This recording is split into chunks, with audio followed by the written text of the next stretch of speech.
బులెటిన్లో మరో breaking news చూస్తున్నాం. ముఖ్యమంత్రి రేవంత్ రెడ్డి అధ్యక్షతన సోమవారం ఉదయం 11 గంటలకు సచివాలయంలో కేబినెట్ సమావేశం నిర్వహించబోతున్నట్టుగా తెలుస్తోంది. గోదావరి బనకచెర్ల ప్రాజెక్టుపై విపక్షాలు ప్రభుత్వంపై దుష్ప్రచారానికి తెరలేపిన నేపథ్యంలో ఈ భేటీకి ప్రాధాన్యత నెలకొంది. సమావేశంలో ప్రధాన అజెండాగా బనకచెర్ల ప్రాజెక్టుపైనే ప్రధానంగా చర్చించబోతున్నట్టుగా తెలుస్తోంది.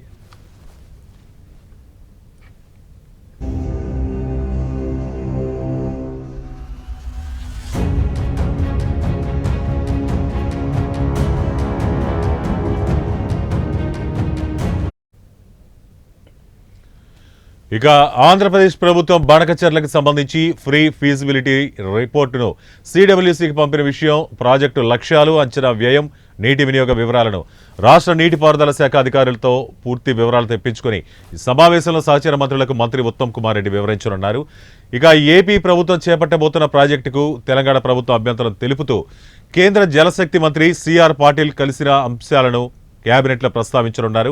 ఒకవేళ బనకచెర్ల డిపిఆర్కు ఏకపక్షంగా సిడబ్ల్యూసీ ఆమోదం తెలిపితే న్యాయపరంగా ఎదుర్కోవాల్సిన వ్యూహాలు ఈ మంత్రివర్గ భేటీలో చర్చకు రానున్నట్టుగా తెలుస్తోంది. అదేవిధంగా స్థానిక సంస్థల ఎన్నికల నిర్వహణపై కూడా ఈ సమావేశంలో సమాలోచనలు చేసే ఛాన్స్ ఉంది.